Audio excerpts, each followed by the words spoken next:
আল্লাহ পাক রব্বুল আলামিন বলেছিলেন, ওয়া ইয ক্বালা রাব্বুকা লিল মালাইকাতি ইসজুদু লিআদাম ফাসাজাদু ইল্লা ইবলিস আবা ওয়াস্তাকবার ওয়া কানা মিনাল কাফিরিন। আল্লাহ পাক বলেছিলেন, ও ফেরেশতারা, আমার আদমকে তুমি সম্মানসূচক সিজদা দাও।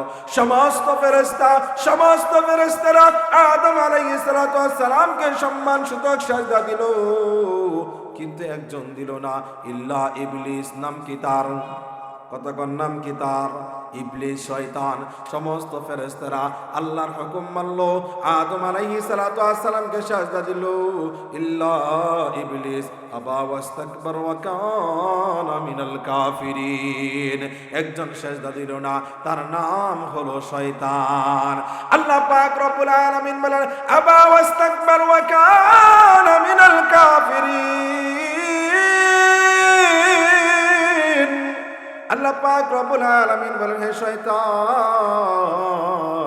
তুমি আমার হুকুম না মানার কারণে আমি আল্লাহ রাব্বুল আলামিন তোমাকে জান্নাত থেকে বাইর করে জাহান্নামী বলে ঘোষণা দিয়ে আমি আল্লাহ তোমাকে চিরকালের জন্য কাফেরদের অন্তর্ভুক্ত করে আমি আল্লাহ তোমাকে জান্নাত থেকে আমালিনা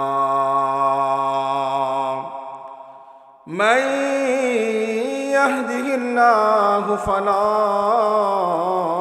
মুদিল্লা লাহু ومن يضلله فلا هادي له ونشهد أن لا إله إلا الله وحده لا شريك له ونشهد أن سيدنا ومولانا محمدا عبده ورسوله أما بعد فأعوذ بالله من الشيطان الرجيم بسم الله الرحمن الرحيم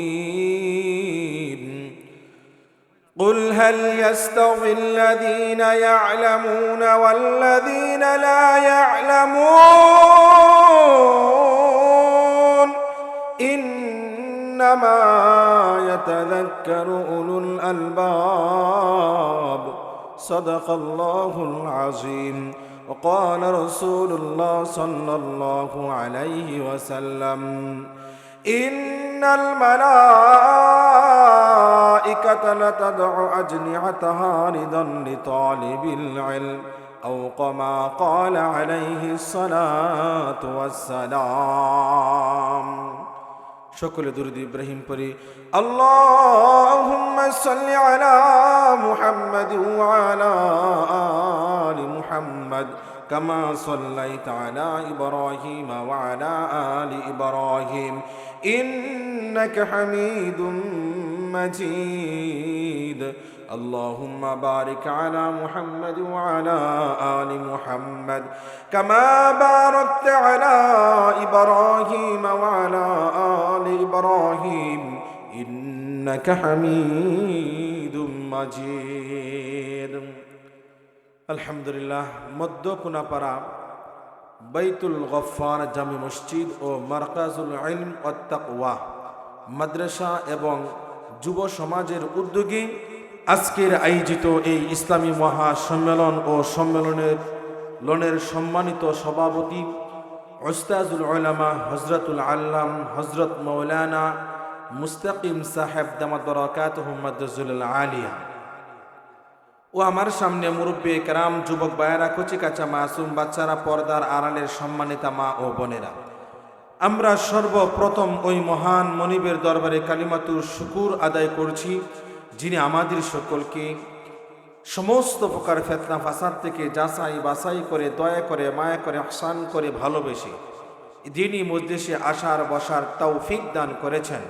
এজন্য সকলে হৃদয়ের গহীন থেকে কালিমাতু শুকুর আদায় করে সকলে বলি আলহামদুলিল্লাহ। সম্মানিত হাজিরিন, সময় একেবারে স্বল্প। আমার আরেকটা প্রোগ্রাম আছে ঈশ্বরগঞ্জ, ওই জায়গায় যাইতে হবে। একেবারে স্বল্প সময়, এই স্বল্প সময়ে আমি আপনাদের মাঝে পবিত্র কোরআনুল কারীম থেকে যে আয়াতে কারিমা তেলাওয়াত করেছি আর যে হাদিস কানে আমি আপনাদের খেদমতে পাঠ করেছি, এই হাদিস এবং আয়াতের মধ্যে ইলম সম্পর্কে আলোচনা করা হয়েছে। মহান আল্লাহ পাক রব্বুল আলামিন যদি আমাকে তৌফিক দান করেন, তাহলে এই আয়াত এবং হাদিসকে সামনে রেখে কিছুক্ষণ সময় আলোকপাত করার জন্য চেষ্টা করব। আমার তৌফিকি ইল্লা বিল্লাহ। সম্মানিত হাজিরিন, আমার আজকের আলোচ্য বিষয় হলো ইলমের গুরুত্ব ও ফজিলত ও তাৎপর্য। আলোচনা বোঝার আগে বুঝে নিই, ইলম দুই প্রকার। কয় প্রকার? কথা বলেন, ইলম কয় প্রকার? দুই প্রকার। এক প্রকার ইলম হলো দুনিয়াবি ইলম, আরেক প্রকার ইলম হলো পরকালীন ইলম। দুনিয়াবি ইলম যদি কেউ অর্জন করে, তার জন্য জায়েজ আছে, কোনো সমস্যা নাই। দুনিয়াবি ইলম কি? বাংলা, ইংরেজি, অঙ্ক, ইতিহাস, ভূগোল, রাষ্ট্রবিজ্ঞান, সামাজিক বিজ্ঞান ইত্যাদি ইত্যাদি হলো দুনিয়াবি ইলম। পরকালীন ইলম হলো কোরআন এবং হাদিসের ইলম। এই কোরআন হাদিসের ইলম যদি, পরকালীন ইলম যদি কোনো মুমিনাতের কলবের ভিতরে যদি থাকে, এই পরকালীন ইলম এটা এমন এক ইলম মুমিন বান্দা বান্দিকে কোনটা জায়েজ কোনটা না জায়েজ শিখায়, কোনটা হালাল কোনটা হারাম মুমিন বান্দা বান্দিকে শিখায়। পরকালীন ইলম এটা এমন এক ইলম, এই ইলমের উপর যদি কেউ আমল করি, ইলমকে সামনে রেখে যদি কোরআন হাদিসকে সামনে রেখে সে যদি নিজের জীবন পরিচালনা করতে চায়, আল্লাহর রাসূল বলেন ওই সমস্ত মুমিন বান্দা বান্দিকে টেনে টেনে আল্লাহর তৈরি জান্নাত পর্যন্ত পৌঁছায় দেয়। সুবহানাল্লাহ। এই জন্য মুহতারাম ভাইও, আমি আপনাদের খেদমতে পবিত্র কোরআনুল কারীম থেকে সূরা জুমারের 9 নম্বর আয়াতে কারিমা তেলাওয়াত করেছি। সূরা জুমারের 9 নম্বর আয়াতে কারিমার মধ্যে মহান আল্লাহ রাব্বুল আলামিন তিনি বলেন, قل هل يستوي الذين يعلمون والذين لا يعلمون إنما يتذكر أولو الألباب। আল্লাহ রাব্বুল আলামিন বলেন, কুল হাল ইয়াস্তাবিল্লাযীনা ইয়ালামুন, হে হাবিব আমার, আপনি तमाम পৃথিবীর সমস্ত মানুষদেরকে জানায় দেন, শোনায় দেন, যারা জানে আর যারা জানে না উভয়ে কখনো সমান হতে পারে না। যেরকম ভাবে দুনিয়ার জমিনে প্রাইভেট কার আর অটো রিক্সা সমান হইতে পারে না, ঠিক এরকম ভাবে একজন আলেম আর একজন আম মানুষ কখনো সমান হইতে পারে না। একজন আলেমের শান মর্যাদা আল্লাহর রাসূল সাল্লাল্লাহু আলাইহি ওয়াসাল্লাম তিনি বলেন, ফাকীহুন ওয়াহিদুন আশাদ্দু আলা শাইতান মিন আলফি আবিদিন। একজন আলেমের এত সম্মান, এত সম্মান, একজন আলেমের এতই দাম, আল্লাহর রাসূল বলেন একজন আলেমকে শয়তান এত সহজে গুমরাহ করতে পারে না, এত সহজে পথভ্রষ্ট করতে পারে না। 1000 আবেদ লোককে, 1000 আম মানুষকে মুহূর্তের মধ্যে গুমরাহ করে ফেলবে, পথভ্রষ্ট করে ফেলবে, ধ্বংস করে ফেলবে, কিন্তু একজন আলেমকে শয়তান কখনো পথভ্রষ্ট গুমরাহ ধ্বংস করতে পারবে না। 1000 আবেদকে গুমরাহ করা সহজ, একজন আলেমকে গুমরাহ করা এত সহজ না। ফকীহুন ওয়াহিদুন আশাদ্দু আলা শাইতান মিন আলফি আবিদিন। মুহতারাম ভাইও, আলেমের এতই দাম, কিভাবে আলেমের দাম হয়ে যায়, কিভাবে আলেমের এত সম্মান হয়ে যায়, কারণটা কি? আল্লাহ পাক রব্বুল আলামিন পবিত্র কোরআনুল কারীমের সূরা বাকারার মধ্যে বলেন, ওয়া ইয ক্বালা রাব্বুকা লিল মালাইকাতি ইসজুদু লিআদাম ফাসাজাদু ইল্লা ইবলিস আবা ওয়াস্তাকবার ওয়া কানা মিনাল কাফিরিন। আল্লাহ রাব্বুল আলামিন তিনি পবিত্র কোরআন কারীমের মধ্যে সমস্ত ফেরেশতাদেরকে আল্লাহ পাক রব্বুল আলামিন বলেছিলেন, ওয়া ইয ক্বালা রাব্বুকা লিল মালাইকাতি ইসজুদু লিআদামা ফাসাজাদু ইল্লা ইবলিস আবা ওয়াস্তাকবার ওয়া কানা মিনাল কাফিরিন। আল্লাহ পাক বলেছিলেন, ও ফেরেশতারা আমার আদমকে তুমি সম্মানসূচক সিজদা দাও। সমস্ত ফেরেশতারা আদম আলাইহিস সালাতু ওয়াস সালামকে সম্মানসূচক সিজদা দিল, কিন্তু একজন দিল না, ইল্লা ইবলিস। নাম কি তার? কতক্ষণ নাম কি তার? ইবলিস, শয়তান। সমস্ত ফেরেশতারা আল্লাহর হুকুম মানল, আদম আলাইহিস সালাতু ওয়াস সালামকে সিজদা দিল, ইল্লা ইবলিস আবা ওয়াস্তাকবার ওয়া কানা মিনাল কাফিরিন। একজন সিজদা দিল না, তার নাম হলো শয়তান। আল্লাহ পাক রব্বুল আলামিন বলেন, আবা ওয়াস্তাকবার ওয়া কানা মিনাল কাফিরিন। আল্লাহ পাক রব্বুল আলামিন বলেন, হে শয়তান, তুমি আমার হুকুম না মানার কারণে আমি আল্লাহ রাব্বুল আলামিন তোমাকে জান্নাত থেকে বাইর করে জাহান্নামী বলে ঘোষণা দিয়ে আমি আল্লাহ তোমাকে চিরকালের জন্য কাফেরদের অন্তর্ভুক্ত করে আমি আল্লাহ তোমাকে জান্নাত থেকে বাইর করে দিলাম। মোহতারাম ভাইও, আমি এই আয়াত কেন পাঠ করলাম? এই আয়াত বলার কারণটা কি? এই আয়াতের মধ্যে আল্লাহ রাব্বুল আলামিন ইলমের গুরুত্ব বুঝিয়েছেন। আদম আলাইহিস সালাতু ওয়াস সালামকে সমস্ত ফেরেশতাদের উপর আল্লাহ রাব্বুল আলামিন মর্যাদা দিয়েছেন। আল্লাহ রাব্বুল আলামিন আদম আলাইহিস সালাতু ওয়াস সালামকে সমস্ত ফেরেশতাদেরকে বলেছেন, আদমকে সিজদা দাও, সম্মানসূচক সিজদা দাও। কেন বললেন? কারণটা কি? কারণটা হলো আদম আলাইহিস সালাতু ওয়াস সালামের সিনার ভিতরে মহান আল্লাহ রাব্বুল আলামিনের জ্ঞান রয়েছে, কোরআনের জ্ঞান রয়েছে, ইলম রয়েছে, হিকমত রয়েছে।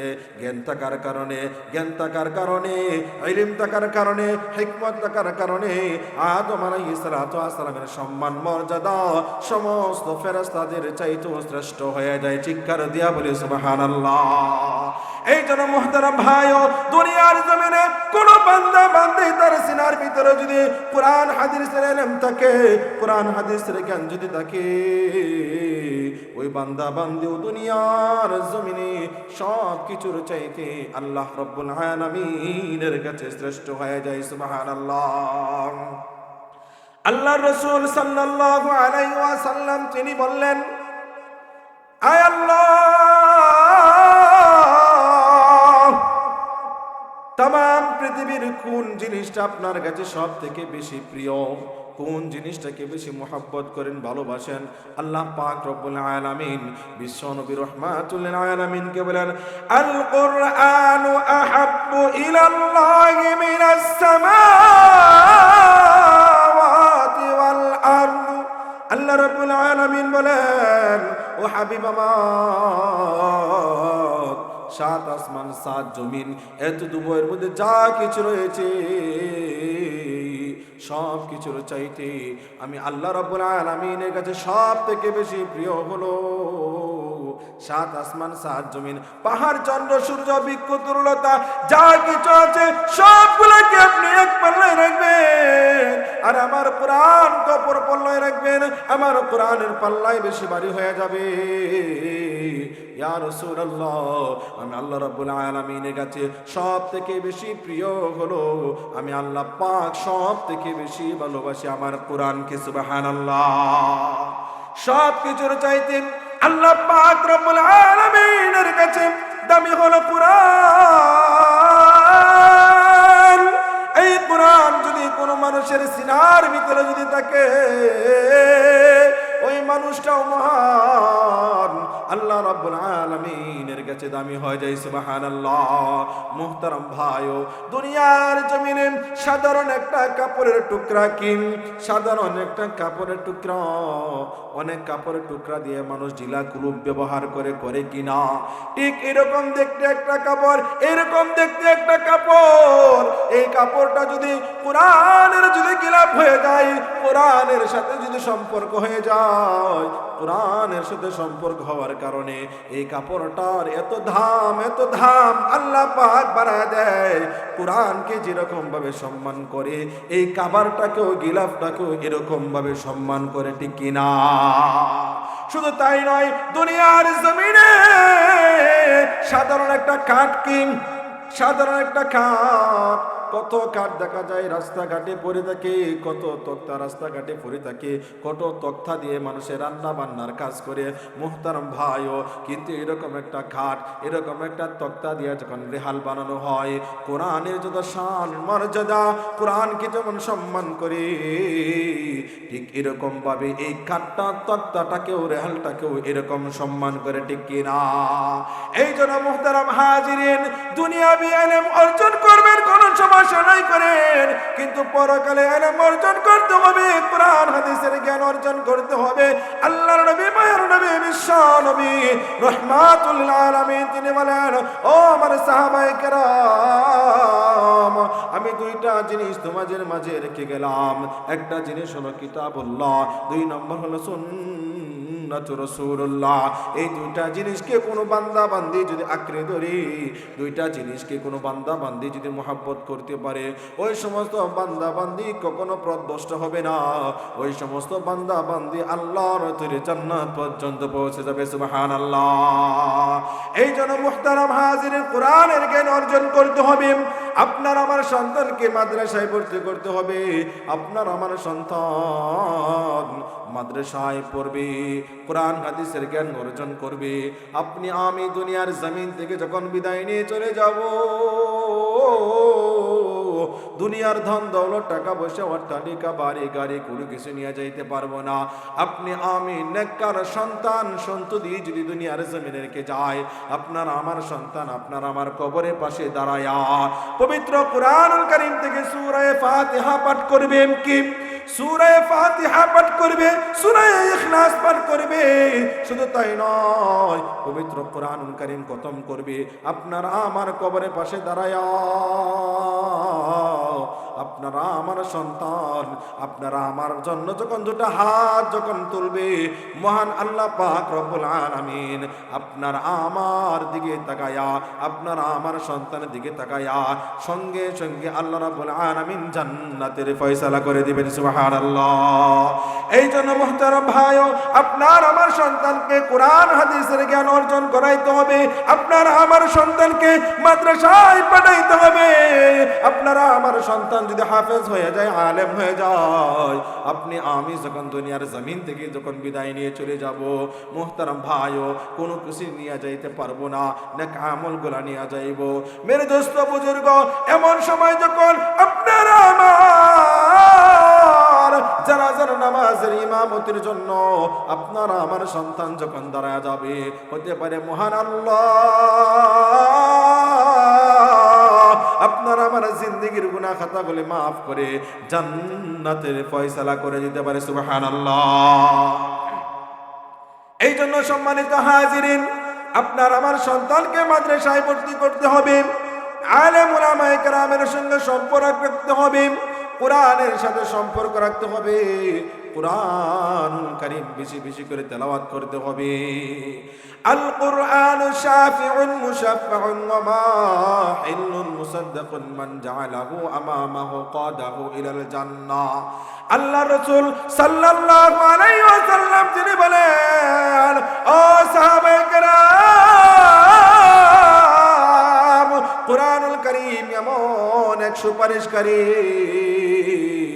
কুরআনুল কারীম এমন এক বিতর্ককারী, যার সুপারিশ আল্লাহ কবুল করবেন, যার বিতর্ক আল্লাহ মেনে নেবেন। আল্লাহ রাব্বুল আলামিন বলেন, ও দুনিয়ার মানুষেরা, আমি কোরআনের সুপারিশ গ্রহণ করব, কোরআনের বিতর্ক আমি গ্রহণ করব, এবং আমি আল্লাহ রাব্বুল আলামিন তার সুপারিশ গ্রহণ করে কবুল করে ওই সমস্ত বান্দা বান্দিকে আমি আল্লাহ জান্নাতে পাঠায় দেব। চিৎকার দিয়া বলে সুবহানাল্লাহ। আল্লাহর রাসূল বলেন, কোন বান্দা বান্দী যদি দুনিয়ার জমিনে কুরআনুল কারীমকে সামনে রেখে তার জীবনকে পরিচালনা করে, এই কুরআনুল কারীম তাকে টেনে টেনে আল্লাহর তৈরি জান্নাতে নিয়ে যাবে। সুবহানাল্লাহ। আর কোন বান্দা বান্দী কুরআনুল কারীমকে যদি পিছনে রেখে যদি সে জীবন যাপন করে, আল্লাহর নবী বিশ্ব নবী রাহমাতুল আলামিন বলেন, ওই কোরআন থেকে টেনে টেনে আল্লাহর তৈরি জাহান্নামে নিক্ষেপ করবে। নাউজুবিল্লাহ। এই জন্য মুহতারাম ভাইও, আপনার আমার সন্তানকে মাদ্রাসায় পাঠাইতে হবে। আপনারা আমার সন্তান যদি হাফেজ হয়ে যায়, আপনারা আমার সন্তান যদি আলেম হয়ে যায়, আপনার আমার লাভ কি? আপনার আমার সম্মান মর্যাদা কেমন বেড়ে যাবে জানেননি? আল্লাহ রাব্বুল আলামিন তিনি পবিত্র কুরআনুল কারীমের মধ্যে বলেন, শুধু তাই নয়, আল্লাহর নবী বিশ্ব নবী রাহমাতুল লিল আলামিন তিনি বলেন, কিয়ামতের দিন লক্ষ লক্ষ কোটি কোটি মানুষের সামনে, লক্ষ লক্ষ কোটি কোটি জনতার সামনে হাফিজুল কোরআনের পিতামাতাকে ডাক দেয়া বলবেন, ও হাফিজুল কোরআনের পিতামাতা, তোমরা আসো, তোমরা আসো, এদিকে আসো। হাফিজুল কোরআনের পিতামাতাকে আল্লাহ রাব্বুল আলামিন এতই সম্মানিত করবেন, এতই মর্যাদা দিবেন, হাফিজুল কোরআনের পিতামাতার মাথার মধ্যে নূরের মুকুট আল্লাহ পরায়া দিবেন। চিৎকার দিয়া বলে সুবহানাল্লাহ। হাফিজুল কোরআনের পিতামাতাকে আল্লাহ রাব্বুল আলামিন এতই সম্মান কাল কিয়ামতের দিন দান করবেন। শুধু তাই নয়, হাফিজুল কোরআন যারা থাকবে তাদেরকে আল্লাহ রাব্বুল আলামিন এবার ডাক দেয়া বলবে, ইকালু লিসাহিবিল কোরআন, ইকালু লিসাহিবিল কোরআন ইকরা ওয়ারতাকি ওয়ারাতিল কামা কুনতা তুরাতিলু ফিদ দুনিয়া ফাইন্না মানজিলাকা ইনদা আখিরি আয়াতি তাকরাওয়া। আল্লাহ রাব্বুল আলামিন হাফিজুল কোরআন যারা আছে তাদেরকে এবার ডাক দেয়া বলবে, ইয়া হাফিজুল কোরআন, দুনিয়ার জমিনে তুমি কষ্ট করে কোরআন পড়েছো, দুনিয়ার জমিনে তুমি কষ্ট করে তেলাওয়াত করেছো। ও হাফিজুল কোরআন, দুনিয়ার জমিনে যেভাবে তুমি তার তিলশীত কোরআন তেলাওয়াত করেছো, সুন্দর করে সিরিয়াল অনুযায়ী কোরআন তেলাওয়াত করেছো, ও হাফিজুল কোরআন, আজকে তুমি কোরআন তেলাওয়াত করো, তুমি চলতে থাকো আর চলতে থাকো আর কোরআন তেলাওয়াত করতে থাকো। তোমার কোরআন তেলাওয়াত যেই জায়গায় শেষ হয়ে যাবে, অর্থাৎ তোমার 6666 তালা জান্নাতে তোমার স্থান হবে। চিৎকার দেয়া বলে সুবহানাল্লাহ।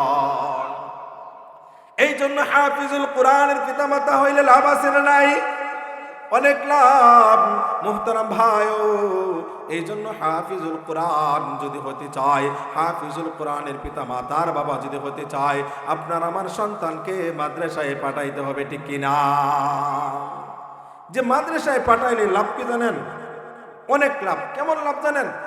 আগেরকার মানুষ তারা তাদের সন্তানকে আল্লাহর সঙ্গে কালেকশন করতো। কার সঙ্গে? কথা বলেন, কার সঙ্গে? আল্লাহর সঙ্গে সন্তানদেরকে কালেকশন করাইতো। কিন্তু দুনিয়ার জমিনে দেখা যায় পুরা বিপরীত। কেমন জানেননি? দুনিয়ার জমিনে কোরআনের সঙ্গে আল্লাহর সঙ্গে মানুষ তার সন্তানকে কালেকশন করায় না। দুনিয়ার জমিনে নাচ গান, টিভি, সিনেমা, নায়ক নায়িকা, গায়ক গায়িকা, তাদের সাথে সম্পর্কে করে, ঠিক কিনা? দেখেন ইমাম শাফি রাহিমাহুল্লাহ তাআলা আনহু, ওনার আম্মা জান ইমাম শাফি রাহিমাহুল্লাহ তাআলা আনহু যখন ছোট, উনার আম্মা জান এবার ইমাম শাফি রাহিমাহুল্লাহ তাআলা আনহুকে নিয়ে মাদ্রাসায় নিয়ে গেলেন। উস্তাদজিকে গিয়া বললেন, উস্তাদজি আমার সন্তানকে কোরআন হাদিসের ইলম দিবেন, কোরআন হাদিসের দরস দিবেন। আর ইমাম শাফি রাহিমাহুল্লাহ তাআলা আনহু যখন বাড়িতে চলে আসলো, এবার ওনার আম্মা জান ইমাম শাফি রাহিমাহুল্লাহ তাআলা আনহুকে শিক্ষা দেয়, বাবারে প্রত্যেকদিন যখন তুমি মাদ্রাসায় থেকে আসবা, এসে এই জায়গায় তুমি ব্যাগটা রাখবা। ব্যাগ রাখার পর তুমি উযু বানাইবা, যাই নামাজটা বিছাইবা, যাই নামাজ বিছাইয়া আল্লাহর কুদরতে পায়ে সেজদা দিবা, আল্লাহর কাছে দরখাস্ত করবা, আল্লাহর কাছে কান্নাকাটি করবা। বাবারে, আল্লাহর কাছে যদি তুমি দরখাস্ত করতে পারো, আল্লাহর কাছে যদি কান্নাকাটি করতে পারো, তুমি যদি আল্লাহর কাছে খাদ্য চাও, আল্লাহর কাছে চাইতে দেরি হবে, তোমার সমস্ত প্রকার সমস্যা দূর করতে আল্লাহ দেরি করবে না। চিৎকার দিয়া বলি সুবহানাল্লাহ। ইমাম শাফি রাহিমাহুল্লাহু তাআলা রহমাতান, এবার ইমাম শাফি রাহিমাহুল্লাহু তাআলা মুখে বলতেছে, বাবা তারপরে এই যে তথ্য দেখা যায়, থাক দেখা যায়, বিসমিল্লাহির রহমানির রহিম বলে তুমি সেই জায়গায় হাত দিবা। বাবা, হাত দিতে দেরি হবে, তোমার জন্য আল্লাহ জান্নাতের খাদ্য রাখতে দেরি করবে না। সুবহানাল্লাহ। এবার দীর্ঘদিন এইভাবে ইমাম শাফি রাহিমাহুল্লাহু তাআলা এই আমলটা করতেছে। হঠাৎ করে একদিনের ঘটনা, ইমাম শাফি রাহিমাহুল্লাহু তাআলা আনহুর আম্মা জান, উনি আবার দূরে চলে গিয়েছিলেন আত্মীয়র বাড়িতে, কিন্তু মাদ্রাসা ছুটে হইতে হইতে ইমাম শাফি রাহিমাহুল্লাহু তাআলা আনহুর আম্মা জান বাড়িতে আসতে পারলো না, লেট হয়ে গেল। ইমাম শাফি রাহিমাহুল্লাহু তাআলা আনহুর আম্মা জান পেরেশান হয়ে গেলেন, হায় দীর্ঘদিন পর্যন্ত আমার ছেলে সম্পর্ক আল্লাহর সঙ্গে জোড়া লাগাইছিলাম, আজকে মনে হয় ছুটে যাবে। এভাবে কান্নাকাটি করতেছে। ইমাম শাফি রাহিমাহুল্লাহু তাআলা আনহু ছোট্ট মাসুম বাচ্চা মাদ্রাসা থেকে এসে এবার ব্যাগটা রেখে উযু বানাইয়া যাই নামাজ বিছাইয়া মহান রবের দরবারে কান্নাকাটি করে মহান আল্লাহর কাছে চায়। এবার ইমাম শাফি রাহিমাহুল্লাহু তাআলা আনহু এবার কি করলেন, ওই যে তক্তার মধ্যে বিসমিল্লাহির রহমানির রহিম বলে হাত দিলেন। হাত দেওয়ার সঙ্গে সঙ্গে ইমাম শাফি রাহিমাহুল্লাহু তাআলা আনহু জান্নাতি খাদ্য সঙ্গে সঙ্গে পেয়ে গেলেন। সুবহানাল্লাহ। এবার ইমাম শাফি রাহিমাহুল্লাহু তাআলা আনহুর আম্মা জান পেরেশান হয়ে গেলেন, হাই মনে হয় আমার সন্তান আজকে যখন তক্তা থেকে যখন খাদ্য পাবে না, আমার সন্তানের ধ্যান মনে হয় ছুটে যাবে, আল্লাহর সঙ্গে কালেকশন থাকবে না।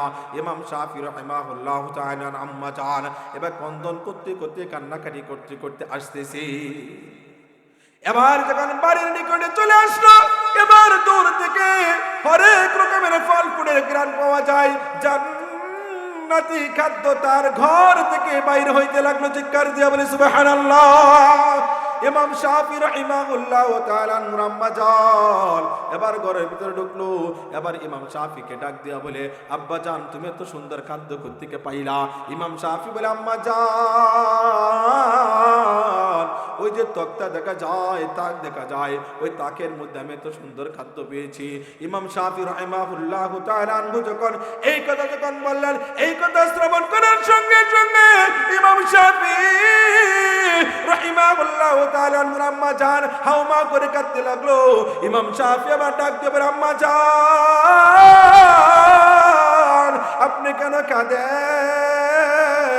ইমাম শাফি রাহিমাহুল্লাহু তাআলা আনহু আম্মা জান এবার ডাক দিয়ে, বাবারে এটা আমার দুঃখের কান্না না, এটা আমার আনন্দের কান্না।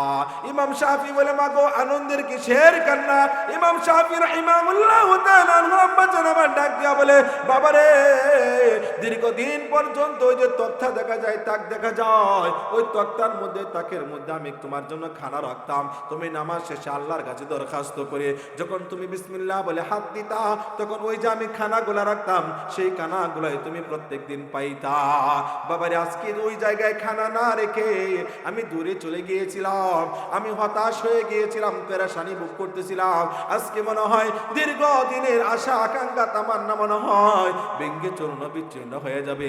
আমার সন্তান আল্লাহর সঙ্গে দীর্ঘদিন আমি কালেকশন লাগাইছিলাম, আজকে যখন খানা পাইবে না, আজকে যখন খাদ্য পাইবে না, আমার সন্তানের দৃঢ় বিশ্বাস ভেঙ্গে যাবে। এই কথা চিন্তা করতে করতে ইমাম শাফি রাহমাতুল্লাহ আম্মা জান যখন আসতেছিল, ইমাম শাফি রাহমাতুল্লাহ আলাইহি বলে, আম্মা জান তাহলে এই যে আমি কত সুন্দর হরেক রকমের ফল ফুট পাইলাম, এত সুন্দর আমি খাদ্য পাইলাম গো মা, আমি কোত্থেকে পাইলাম? ইমাম শাফি রাহিমাহুল্লাহু তাআলা আম্মা জান এবার ডাক দিয়ে বলে, বাবা রে, আমার যে আশা ছিল মহান আল্লাহর সঙ্গে তোমার কালেকশন করার জন্য, বাবারে মহান আল্লাহর সঙ্গে তোমার কালেকশন হয়ে গেছে। মহান আল্লাহ পাক রব্বুল আলামিন তোমার জন্য জান্নাত থেকে জান্নাতি খাদ্য পাঠায় দিয়েছে। চিৎকার দিয়া বলে সুবহানাল্লাহ। সম্মানিত হাজিরিন, দেখছেননি আগেরকার যুগের মানুষগুলা, মা বাবাগুলা সন্তানকে আল্লাহর সঙ্গে কালেকশন লাগাইতো, আর এখনের মানুষগুলা আল্লাহর সঙ্গে কালেকশন লাগাই না। আগের মানুষগুলা সকালবেলায় সন্তানকে পাঠায় দিত মক্তবে, বাবারে যা যা যা আল্লাহর কালাম তুমি অর্জন করে আসো, আল্লাহর কালাম তুমি তেলাওয়াত করে আসো। আগের যুগের মানুষগুলা মানুষদেরকে বাচ্চাদেরকে মক্তবে পাঠায় দিত। না না না না, এখন বাচ্চাদেরকে মক্তবে পাঠাই না, এখন বাচ্চাদেরকে কিন্ডারগার্টেনের মধ্যে পাঠায় দেয়। ঠিক কিনা? একটা বাচ্চার দিনের ভিতরে যখন এই কুরআন হাদিসের জ্ঞান থাকবে না, যখন এই কুরআন সুন্নাহর জ্ঞান থাকবে না, তখন এই বাচ্চার মাধ্যমে গুনার কাজ করা সম্ভব হবে। ঠিক কিনা? তখন এই বাচ্চার মাধ্যমে বাবা মাকে প্রহার করা সম্ভব হবে, মানুষের উপর অত্যাচার জুলুম করা সম্ভব হবে। কোন একটা বাচ্চার কলবের ভিতরে যদি আল্লাহ এবং আল্লাহর রাসূলের কালামের জ্ঞান থাকে, ওই বাচ্চার দ্বারা কখনো খারাপ কাজ করা সম্ভব হবে না। ঠিক কিনা? সম্মানিত হাজিরিন, এই জন্য আপনার আমার সন্তানকে মাদ্রাসায় পাঠাইতে হবে, হাফেজ বানাইতে হবে, আলেম বানাইতে হবে। আপনি আমি যদি হাফেজের বাবা হই, আপনি আমি যদি আলেমের বাবা যদি হয়ে যায়, আল্লাহ রাসূল বলেন কাল কিয়ামতের দিন হাফেজের বাবা মাকে আল্লাহ রাব্বুল আলামিন নূরের মুকুট পরায় দিবেন। সুবহানাল্লাহ। সম্মানিত হাজিরিন, আল্লাহ রাসূল সাল্লাল্লাহু আলাইহি ওয়াসাল্লাম তিনি বলেন, লাউ জাইলাল কুরআন, কোন বান্দা বান্দি যদি কি করে কুরআনুল কারীমকে যদি প্যাকেট করি, চামড়ার ভিতর প্যাকেট করে যদি আগুনের মধ্যে যদি নিক্ষেপ করে, ওই আগুন ওই কুরআনকে পুরা সারকার করতে পারবে না। ওই আগুন কি করতে পারবে না? ওই আগুন ওই কুরআনকে পুরা সরকার করতে পারবে না। রাইসুল মুফাসসির আব্দুল্লাহ ইবনে আব্বাস রাদিয়াল্লাহু তাআলা আনহু তিনি বলেন, চামড়ার ভিতরে কুরআন প্যাকেট করে আগুনের মধ্যে নিক্ষেপ করা অর্থ হলো দুনিয়ার জমিনে কোনো বান্দা বান্দি যে কিনা হাফেজ হইল, যে কিনা আলেম হইল, যে কিনা মুফতি হইল, যে কিনা কুরআন হাদিসের জ্ঞান সে অর্জন করলো, যে কিনা কুরআন হাদিসের জ্ঞান তার সিনার মধ্যে ধারণ করলো, দুনিয়ার জমিনে এসে কুরআন হাদিসের জ্ঞান অর্জন করলো, কিন্তু দুনিয়ার জমিনে আবার পাপ করার কারণে, গুনার কাজ করার কারণে আল্লাহ রাব্বুল আলামিনের পক্ষ থেকে জাহান্নামের আগুনের ফয়সালা হয়ে গেছে। ওই সমস্ত বান্দা বান্দিকে যদি জাহান্নামের আগুনে যদি নিক্ষেপ করে, ওই সমস্ত বান্দা বান্দিকে জাহান্নামের আগুন স্পর্শ করতে পারবে না। সুবহানাল্লাহ। কেন জাহান্নামের আগুন তাকে স্পর্শ করতে পারবে না? জাহান্নামের আগুন স্পর্শ করবে দূরের কথা, জাহান্নামের ধোঁয়াও তাকে স্পর্শ করতে পারবে না।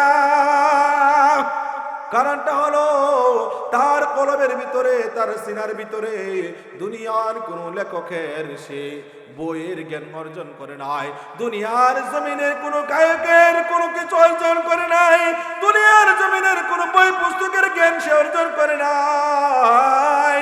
সে কোরআনের জ্ঞান অর্জন করলো। কোরআন কত দামি জানেননি? আল্লাহ রাব্বুল আলামিন বলেন, ও হাবিব আমার, তামাম পৃথিবীর সমস্ত মানুষদেরকে জানায় দেন, আমি আল্লাহর যত মর্যাদা, আমি আল্লাহর যত শান, আমি আল্লাহর যত শৌকত রয়েছে, আমি আল্লাহ যত বড়, আমার কোরআন তত বড়। সুবহানাল্লাহ। এই কোরআনের জ্ঞান যদি কোনো মানুষ যদি অর্জন করে, আল্লাহ রাব্বুল আলামিন যদিও সে জাহান্নামী হয়ে যায়, কিন্তু কোরআনের জ্ঞান থাকার কারণে জাহান্নামের আগুন তাকে স্পর্শ করতে পারবে না। আল্লাহর রাসূল বলেন, ওই সমস্ত বান্দা বান্দার ঠিকানা হবে মহান আল্লাহ রাব্বুল আলামিনের তৈরি জান্নাত। চিৎকার দিয়ে বলে সুবহানাল্লাহ। সম্মানিত হাজিরিন, এই জন্য কোরআনের সাথে সম্পর্ক রাখতে হবে। আপনার আমার সন্তানকে মাদ্রাসায় পাঠাইতে হবে। আপনার আমার সন্তান যদি মাদ্রাসায় গিয়ে যদি আলিফ যদি পড়ে, কি পড়ে, আলিফ যদি পড়ে, আল্লাহ রাসূল বলেন একটা হরফ পাঠ করার কারণে সঙ্গে সঙ্গে তার আমলনামায় একটা নেকি লিপিবদ্ধ করে দেওয়া হয়। সুবহানাল্লাহ। আল্লাহ রাসূল বলেন আল্লাহ রাব্বুল আলামিন 1 থেকে 10 পর্যন্ত প্রত্যেকটা হরফের বিনিময়ে 1 থেকে 10 পর্যন্ত প্রত্যেকটা হরফের বিনিময়ে 10টা করে নেকি তার আমলনামায় লিপিবদ্ধ করে দেয়। সুবহানাল্লাহ। সম্মানিত হাজিরিন, আপনি আমি যদি আপনার আমার সন্তানকে যদি মাদ্রাসায় পাঠাই, আপনার আমার সন্তান যদি হাফেজ হয়ে যায়, আপনার আমার সন্তান যদি আলেম হয়ে যায়, আপনার আমার সন্তান যদি কবরের পাশে দাঁড়ায় যদি বলে ওয়া কুর রাব্বিরহামহুমা কামা রাব্বায়ানি সগীরা, আপনার আমার সন্তান আপনার আমার কবরের পাশে দাঁড়ায়া দুটো হাত তুলে যদি আল্লাহকে বলে আল্লাহ আপনি আমার বাবা মাকে মাফ করে দেন, আয় আল্লাহ আমি যখন ছোট ছিলাম আমার বাবা মা যেরকম আমার প্রতি ইহসান করেছে, দয়া করেছে, আয় আল্লাহ ঠিক এরকম ভাবে আপনি আমার বাবা মার প্রতি দয়া ইহসান করুন। সুবহানাল্লাহ। এরকম ভাবে হাত তুলে যদি দোয়া করে, আল্লাহ রাসূল বলেন হাত তুলে দোয়া করতে দেরি হবে, আল্লাহ রাব্বুল আলামিন তার বাবা মাকে maaf করে জান্নাতের ফয়সালা করতে দেরি করবে না। চিৎকার দিয়া বলে সুবহানাল্লাহ, আরো জোরে বলে সুবহানাল্লাহ। আওয়াজ কম কি? আওয়াজ কম? ঘুমায় গেছেন নি? জোরে আওয়াজে মহান রবকে রাজি খুশি করার জন্য আকাশ বাতাসকে মুখরিত করে একবার দিল থেকে একেবারে হৃদয়ের স্থল থেকে আল্লাহকে ডাক দিয়ে বলে আল্লাহু আকবার। বলেন আর একটু জোরে বলেন আল্লাহু আকবার। লা ইলাহা ইল্লাল্লাহ। বলেন, বললে গুনাহ হইবনি, অনেক লাভ। আল্লাহ রাসূল বলেন লা ইলাহা ইল্লাল্লাহ বললো 7 আসমান 7 জমিন এত দুবাইয়ের মধ্যে যা কিছু রয়েছে আসমান জমিন পাহাড় চন্দ্র সূর্য বৃক্ষ তরুণতা যা কিছু আছে সব কিছুকে যদি এক পাল্লায় রাখা হয়, আল্লাহ ইলাহা ইল্লাল্লাহকে যদি অপর পাল্লায় রাখা হয়, তাহলে লা ইলাহা ইল্লাল্লাহর পাল্লাটাই ভারী হয়ে যাবে। চিৎকার দিয়া বলে সুবহানাল্লাহ। লা ইলাহা ইল্লাল্লাহ বলতে রাজি আসেনি? আল্লাহ সকলকে লা ইলাহা ইল্লাল্লাহ বেশি বেশি করে বলার মতো তৌফিক দান করে সকলে বলে আমিন। যাই হোক মুহতারাম হাজিরিন, যেই কথা বলতেছিলাম, আপনার আমি যদি আপনার আমার সন্তানকে মাদ্রাসায় যদি পাঠায় দেই, আপনার আমার কবরের পাশে দাঁড়ায়া আপনার আমার সন্তান যদি দুইটা হাত তুলে যদি দোয়া করে, আল্লাহ দোয়া কবুল করবেন। কিরকম দোয়া কবুল করবেন জানেননি? ছোট্ট একটা ওয়াকিয়া, ছোট্ট একটা ঘটনা না বললেই নয়, বিষয়টা হৃদয়ঙ্গম হবে না। আল্লাহর নবী হযরত মুসা আলাইহিস সালাম মহান আল্লাহর সঙ্গে সাক্ষাৎ করতে যাইতেছিলেন। এবার যখন রাস্তা দিয়ে যাইতেছিলেন, চৌরাস্তার মোড় পরে নি, এদিক দিয়ে চৌরাস্তার মোড় আছে না, চৌরাস্তার মোড় পরে এবার চৌরাস্তার মোড়ে তাকায় দেখে একটা কবর দেখা যায়। কি দেখা যায়? একটা কবর দেখা যায়। ওই কবরটার মধ্যে জাহান্নামের আগুন দাউ দাউ করে জ্বলতেছে। জাহান্নামের আগুন যখন দাউ দাউ করে জ্বলতেছে, আল্লাহর নবী হযরত মুসা আলাইহিস সালাতু ওয়াস সালাম এবার আস্তাগফিরুল্লাহ পাঠ করে হযরত মুসা আলাইহিস সালাতু ওয়াস সালাম এবার চলে গেল। এবার যখন সন্ধ্যা করে আসলো, বিকেল বেলা যখন সন্ধ্যার দিকে যখন হযরত মুসা আলাইহিস সালাতু ওয়াস সালাম যখন পুনরায় যখন এই রাস্তা দিয়ে যখন আসতেছে, এবার তাকায় দেখে ওই যে কবরটা দেখা যায়, ওই কবরের মধ্যে আর জাহান্নামের আগুন দাউ দাউ করে জ্বলে না। ওই কবরটার মধ্যে আল্লাহ রাব্বুল আলামিন জান্নাত থেকে জান্নাতের বিছানা তার কবরে বিছায়া দিয়েছেন। সুবহানাল্লাহ। হযরত মুসা আলাইহিস সালাতু ওয়াস সালাম আল্লাহকে বলে আল্লাহ সকাল বেলায় দেখলাম গো মাওলা, এই যে কবরবাসী তার কবরের মধ্যে জাহান্নামের আগুন দাও দাও করে জ্বলতেছে আল্লাহ। আয় আল্লাহ, মুহূর্তের মধ্যে কবরবাসী পুরে সরকার হয়ে যাচ্ছে রে আল্লাহ।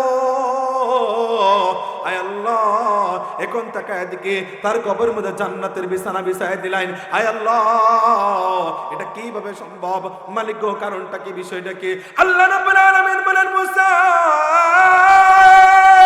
আমি আল্লাহ রাব্বুল আলামিন এমনি এমনি তার কবরের মধ্যে জাহান্নামের আগুন দূর করিয়া জান্নাতের বিছানা এমনি এমনি আমি আল্লাহ বিছায় দেই নাই। মুসা আলাইহিস সালাতু ওয়াস সালাম আল্লাহকে বলে, আল্লাহ কেন দিলেন, কারণটা কি?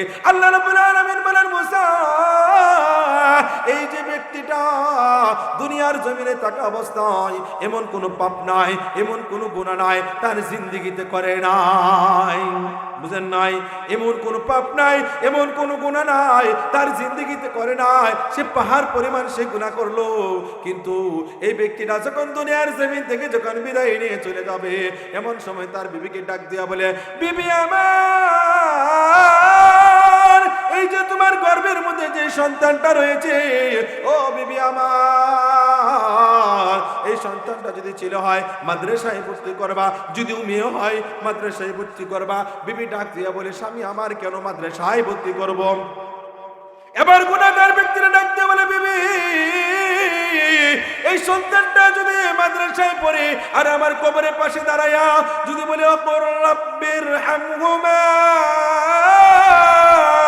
কামা রাব্বায়ানি সগীরা, এরকম ভাবে যদি দোয়া করে, বিবিরে, হতে পারে মহান আল্লাহ আমার জিন্দেগীর সমস্ত পাপগুলা মাফ করে আল্লাহ জান্নাতের ফয়সালা করে দিতে পারে। চিৎকার দিয়া বলে সুবহানাল্লাহ।